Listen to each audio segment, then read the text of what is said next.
Hello friends, ഇന്ന് നമ്മൾ തയ്യാറാക്കാൻ പോകുന്നതെന്ന് വെച്ചാൽ ബ്രെഡ് കൊണ്ടൊരു അടിപൊളി സ്നാക്സാണ്. ഈ ഒരു ഈവനിങ് സ്നാക്സാണ് കേട്ടോ തയ്യാറാക്കുന്നത്.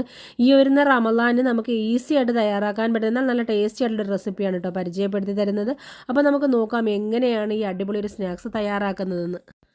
അതിന് വേണ്ടിയിട്ട് നമുക്കിവിടെ ബ്രെഡാണ് കേട്ടോ വേണ്ടത്. എത്ര സ്നാക്സ് വേണോ അതിനനുസരിച്ച് ബ്രെഡിൻ്റെ അളവ് കൂട്ടാം കേട്ടോ. ഒരു ബ്രെഡ് എടുത്തിട്ട് നമ്മൾ 3ആയിട്ട് കട്ട് ചെയ്തെടുക്കുകയാണ് ചെയ്യുന്നത്. ഇത്രയും ഞാൻ എടുത്തിട്ടുണ്ട്. ഒരു 3-4 ബ്രെഡ് ഞാൻ എടുത്ത് ഇതുപോലെ കട്ടാക്കി വെച്ചിട്ടുണ്ട്. ഇനി നമുക്ക് അടുത്ത സ്റ്റെപ്പ് എന്താണെന്ന് നോക്കാം. അതിന് വേണ്ടിയിട്ട് ഒരു ബൗളിനകത്തോട്ട് നമ്മളൊരു 3 കോഴിമുട്ട പൊട്ടിച്ചൊഴിക്കാൻ പോവുകയാണ്. നമ്മൾ ഈ 3 കോഴിമുട്ട എന്ന് പറയുന്നത് നമ്മൾ എത്ര ബ്രെഡ് എടുക്കുന്നോ അതിനനുസരിച്ച് നമ്മൾ മുട്ടയുടെ അളവ് കൂട്ടേണ്ടി വരും. നമ്മൾ കുറച്ച് അധികം സ്നാക്സാണ് തയ്യാറാക്കുന്നതെന്നുണ്ടെങ്കിൽ നിങ്ങൾ അതിനനുസരിച്ച് മുട്ടയുടെ അളവ് കൂട്ടണം കേട്ടോ. ഞാനിവിടെ 3 മുട്ടയാണ് എടുത്തിരിക്കുന്നത്.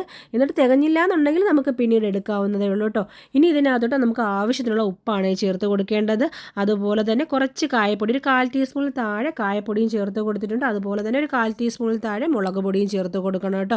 എന്നിട്ട് നമ്മുടെ ചില്ലി ഫ്ലേക്സ് ഉണ്ടല്ലോ, കുറച്ച് ചില്ലി ഫ്ലേക്സ് കൂടെ ചേർത്ത് കൊടുത്തിട്ട് നല്ല രീതിയിൽ തന്നെ അങ്ങ് ബീറ്റ് ചെയ്തെടുക്കണം.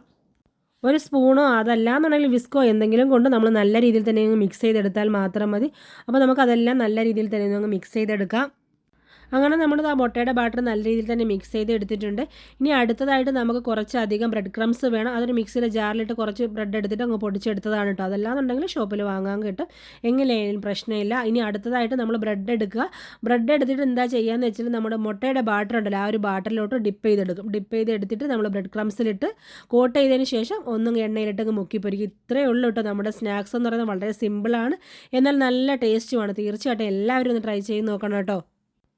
അങ്ങനെ നമുക്ക് എല്ലാ ബ്രെഡും ഇതുപോലെ തന്നെ മുട്ടയിൽ മുക്കിയതിന് ശേഷം ഈ ഒരു ബ്രെഡ് ക്രംസിലിട്ടിട്ട് കോട്ട് ചെയ്തെടുക്കാം.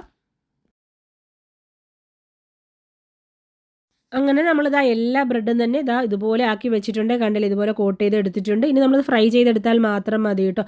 അപ്പോൾ ആ ഒരു 3 മുട്ട കറക്റ്റ് ആയിരുന്നു കേട്ടോ ഇത്രയും ബ്രെഡിന്. ഇതല്ല, ഇതിൽ കുറച്ചും കൂടെ നിങ്ങൾക്ക് സ്നാക്സ് വേണമെന്നുണ്ടെങ്കിൽ ഒരു മുട്ടയും കൂടെ ചേർത്താൽ മാത്രം മതി, വേറെ ഒന്നും വേണ്ട കേട്ടോ. ഇനി നമുക്കിതൊന്ന് ഫ്രൈ ചെയ്തെടുക്കാം. ചൂടായ എണ്ണയിലോട്ട് നമുക്ക് ബ്രെഡ് ഇട്ടൊന്നങ്ങ് ഫ്രൈ ചെയ്തെടുക്കാം.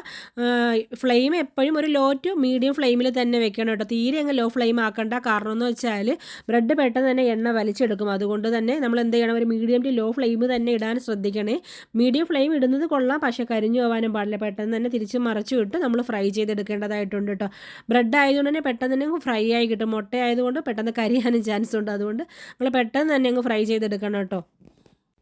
ഈ ഒരു സ്നാക്സിൻ്റെ റെസിപ്പി നിങ്ങൾ തീർച്ചയായിട്ടും റമളാൻ ഒന്ന് ട്രൈ ചെയ്ത് നോക്കാൻ മറക്കണ്ട കേട്ടോ. കാരണം എന്ന് വെച്ചാൽ വളരെ സിമ്പിളാണ്, എന്നാൽ നല്ല ടേസ്റ്റുമാണ്. കുട്ടികൾക്കും ഒത്തിരി ഇഷ്ടമാകും. ഇതിൽ എളുപ്പത്തിൽ ഒരു സ്നാക്സ് തയ്യാറാക്കാൻ പറ്റുമെന്ന് എനിക്കറിയില്ല.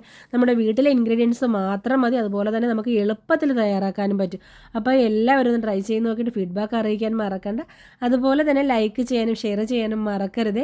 ഇനിയും ഇതുപോലെയുള്ള നല്ല നല്ല റെസിപ്പികളായിട്ട് നമ്മൾ വീണ്ടും വരും കേട്ടോ. അപ്പോൾ ഞാൻ ഇതെല്ലാം ഒന്ന് ഫ്രൈ ചെയ്ത് എടുത്തിട്ടുണ്ട്. കണ്ടില്ല, നല്ല ടേസ്റ്റാണ്, നല്ല ക്രഞ്ചിയാണ്. അപ്പോൾ എല്ലാവർക്കും ഇഷ്ടമാകുന്ന ഈ ഒരു റെസിപ്പി ഒന്ന് ട്രൈ ചെയ്ത് നോക്കിയിട്ട് ഫീഡ്ബാക്ക് അറിയിക്കാൻ മറക്കണ്ട കേട്ടോ. ഇൻഷാ അല്ലാഹ് ഇതുപോലെയുള്ള നല്ല നല്ല റെസിപ്പികളുമായിട്ടൊക്കെ നമുക്ക് വീണ്ടും കാണാം. അതുവരേക്കും ടേക്ക് കെയർ, ബൈ ബൈ.